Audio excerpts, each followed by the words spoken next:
రాష్ట్రంలో red book పరిపాలన నడుస్తుంది, రెడ్ బుక్ రాజ్యాంగం నడుస్తుంది అనేది పదే పదే వైసీపీ ట్రోల్ చేస్తుంది. నిజంగా రెడ్ బుక్ రాజ్యాంగం నడుస్తుంది అంటారా? దాని మీ అభిప్రాయం ఏం చెప్తారు? పవన్ కళ్యాణ్ గారు దాన్ని కొనసాగిస్తారా లేదా శాంతిభద్రతతో కొనసాగిస్తారా? అసలు మీరు పవన్ కళ్యాణ్ డిప్యూటీ సీఎం కదా, కాదండి, డిప్యూటీ సీఎంని టార్గెట్ చేయండి, సీఎం కొడుకుని టార్గెట్ చేయండి. సీఎం చంద్రబాబు, సీఎం కొడుకు యువరాజు లోకేష్, మీరు ఆయన టార్గెట్ చేయకుండా పవన్ కళ్యాణ్ అయినప్పటికి కూడా యువరాజు ఆయనే కదా. ఆ రోజేమో రాజారెడ్డి రాజ్యాంగం అని చెప్పి అన్నారు, ఇవాళేమో రెడ్ బుక్ అంటున్నారు.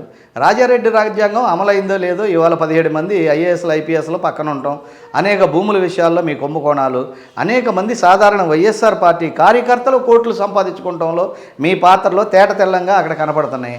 అసలు ఈ రాజకీయ నాయకుల మీద ఐటీ దాడులు ఎందుకు ఉండవు? ఏ విధంగా బిఫోర్ ఎన్నికలు మీ ఆస్తి ఎంత? మీరు ఎన్నికల దీంట్లో పెట్టినటువంటి మ్యాండేట్లో మీరు ఇచ్చినటువంటి అఫిడవిట్లో ఎందుకని మీరు మీ డబ్బులు మెన్షన్ చేయరు? చేసింది కాకుండా ఇవాళ ఏ విధంగా అక్రమంగా పెరిగిపోయినాయి, ఏ విధంగా కొనేశారు మీరు తీరా? ఒక ఎంప్లాయీ 15,000 లంచం తీసుకుంటే ఆయన అరెస్ట్ చేసి తీసుకెళ్ళి జైలుకు పంపుతున్నారే, ఏ రాజకీయ నాయకులు అతీతులా? ఏది ఆడవాళ్ళ కొంపల్లో దూరటానికి అతీతులే, దోచుకుంటానికి అతీతులే, మీ ఇష్టం వచ్చినట్టు దౌర్జన్యాలు చేయటం అతీతులే. ఎవరుంటే వాళ్ళు సిఐ మనోడా కాదా, డిఎస్పి మనోడా కాదా అని చెప్పి మేనేజ్ చేసి పబ్లిక్ వీడియో ఉన్నా ఆడియో ఉన్నా కానీ పబ్లిక్గా జరిగింది నరికింది కనపడుతున్నా కానీ కంప్లైంట్లు కట్టుకోకుండా ఎన్ని పెండింగ్లో పెట్టారండి? అది ఇక్కడ దాకా ఎందుకు? వాళ్ళ పార్టీ కార్యాలయం పగలగొడితే ఇప్పటివరకు కేసులు ఉన్నాయా? వీళ్ళు వచ్చిన తర్వాత మొన్న పెట్టారు లేట్ ఎఫ్ఐఆర్ కట్టి. అంటే కక్ష సాధింపు పాల్పడతానని చెప్పండి. 100% లేదండి. నిజంగా కూడా కక్ష సాధింపు అనేది ఒక జోగి రమేష్ మీద, ఒక పేరు నాని మీద, ఒక అంబటి రాంబాబు మీద, గుడివాడ అమర్నాథ్ మీద, ఆడేవాడో గంట అరగంట అని చెప్పి మాట్లాడాడే అనిల్ కుమార్ యాదవ్ గాడి మీద, వీళ్ళ మీద చెయ్యవలసిన ఆవశ్యకత ఎంతో ఉంది. భూమి మీద ఆగల ఇదే పెద్దారెడ్డి, ఎక్కడ తాడిపత్రిలో ఏమైపోయింది ఇవాళ? రాజు ఎవడో రెడ్డి ఎవడో, మనకు అధికారం ఉందనో, మన డిఎస్పీ ఉన్నాడనో, 10 మంది అన్నదమ్ములు ఉన్నామనో, మన పార్టీ ఉందనో ఇవాళ విర్రవిగితే రేపొద్దున తప్పదు. ఈ రెడ్ బుక్ కూడా అదే. రెడ్ బుక్ ఏంటి? తప్పు చేసిన వాళ్ళ మీద ఎంక్వైరీ అయ్యి ఏ నియోజకవర్గాల్లో నువ్వు తిరిగినప్పుడు పాదయాత్రలో నీ దృష్టికి తీసుకొచ్చిన సమస్యల్ని it has there the reason, it has there the evidence. అదిగో ల్యాండ్, ఇదిగో ఈ విధంగా రాజకమల్ గారు ఆక్రమించారు, లేదా ముళ్ళపూడి నాగేశ్వరరావు ఆక్రమించారు. Take the action. ఎవరి దగ్గర కొన్నారు, ఎలా కొన్నారు, మీకు ఏ విధంగా వచ్చిందనేది. అసలు మీరు ఇప్పుడు ప్రతి జిల్లాలో కూడా రెడ్ బుక్, గ్రీన్ బుక్ లేదా మన రాజారెడ్డి రాజ్యాంగం కాదు, ఇక్కడ అనేకమైన అన్యాయాలు జరిగినాయి ప్రతి జిల్లాలో. ఆ జరిగినటువంటి 2019 నుంచి 2024 వరకు జరిగిన రిజిస్ట్రేషన్లో ఒక్కసారి తీయండి.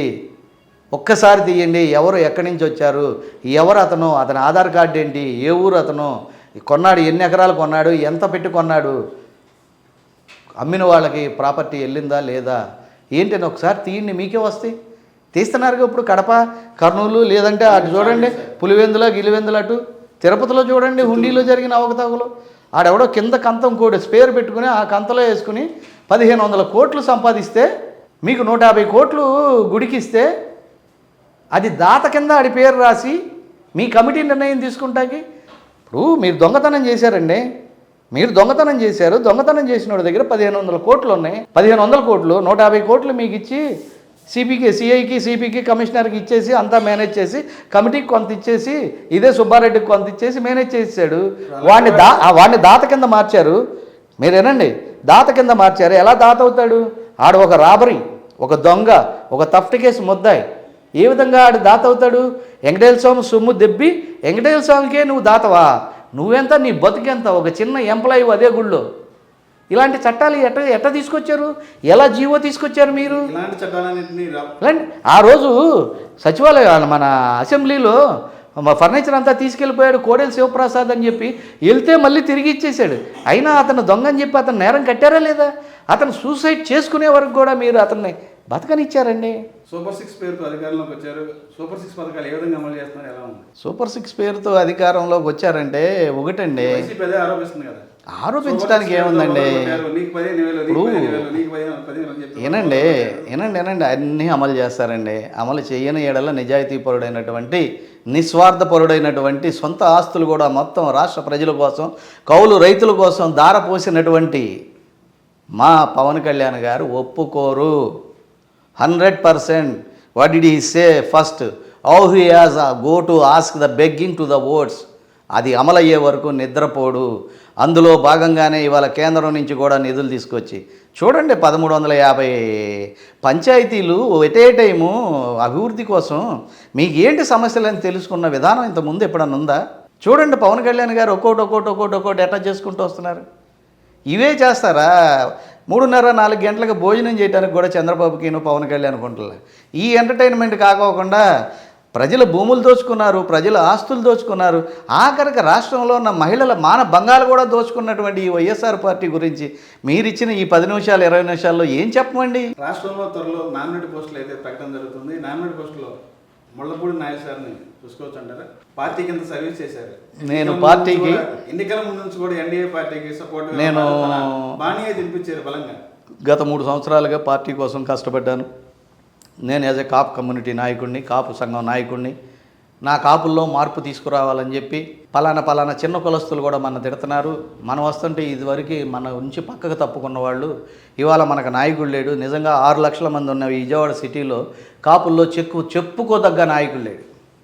చెప్పుకోదగ్గ ఫాస్ట్ నాయకుడు మేము కోరుకున్నది వంగవీటి మోహన్ రంగా అలాంటి నాయకుడిని కోరుకున్నాం. అలాంటి వాళ్ళు లేరు. అలాంటి వాళ్ళు రావాలని చెప్పి ఎవరన్నా వచ్చినా వాళ్ళకి మేము సహకరిస్తున్నాం. అట్లాగే ఒక కాపు నాయకుడిగా మనం మారవలసిన అవసరం ఉంది. 26% ఉన్న కాపులో ఒక బీసీ, ఒక ఎస్సీ, ఒక మైనార్టీ, ఒక ఎస్టీ 4 ఫ్యామిలీలతో దగ్గర అవ్వండి. వాళ్ళ కాళ్ళు పట్టుకుందాం, వాళ్ళ అవసరాలు తీరుద్దాం, వాళ్ళ ఓటు బ్యాంక్ దాకా పోలింగ్ బూతుల దాకా తీసుకెళ్ళి వాళ్ళ చేత ఓట్లు ఎంచుకుంటాం. 26% ఈ 4 ఫ్యామిలీల్లో ఉన్న 16 మంది. ఇట్లా ప్రతి ఒక్కళ్ళు కూడా ఆ రోజు చిరంజీవి చెప్పినట్టు నువ్వు 3 సాయం చేయి, ఆ 3 ఇంకో 3 చేయమను, ఇంకో 3 చేయమని ఎలా చెప్పాడో అలా చెప్పుకుంటూ వెళ్ళి అనేక మార్పులు కోరుకుని అనేక మంది కాపు పెద్దలతో కూడా మన్ననలు పొంది నా వరకు నేను వన్ సైడ్ పదవి ఆశించుకోకుండా వెళుతున్నా. ఇప్పుడు నా వయసు 60 సంవత్సరాలు వచ్చేసినాయి. నేను మీరన్నట్టు నేను టీడీపీలో చేరలేదు, ఇదే జనసేనలో చేరలేదు. నేను వైఎస్ఆర్ పార్టీ నేనండి వైఎస్ఆర్ పార్టీకి రాజీనామా చేశా. ఇదే వైఎస్ఆర్ పార్టీలో మొన్న నాకు బెదిరింపులు వచ్చినాయి. మంచి ఆఫర్ వచ్చింది, సజ్జల దగ్గర తీసుకెళ్ళి ఓ 10 లక్షలు ఇస్తాం, నీకు ఏ పదవి కావాలి చెప్పండి వేస్తామని. నేను ఏటికి అమ్ముడు పోలేదండి. పవన్ కళ్యాణ్ నిజాయితే మాకు ముఖ్యం. పవన్ కళ్యాణ్తో ఆయన ఒక వాయిస్ ఇవ్వటమే నాకు గొప్ప. ఇంతకు మించి నాకు ఏ పదవి అవసరంలా. ఇన్ కేసు ఇచ్చారనుకో నేను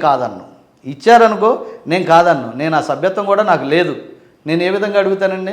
నేను బయట ఉండే పవన్ కళ్యాణ్ గారికి, అట్లాగే పవన్ కళ్యాణ్ పార్టీ తరఫున 7 నియోజకవర్గాలకి ఇన్ఛార్జ్ అయినటువంటి అమ్మిశెట్టి వాసుకి, పవన్ కళ్యాణ్ పార్టీలో ఉన్న వాళ్ళకి, అట్లాగే గద్దె రామ్మోహన్కి, అట్లాగే ఎంపీ గారికి కూడా, చిన్ని గారికి కూడా అందరికీ సహకరించాం.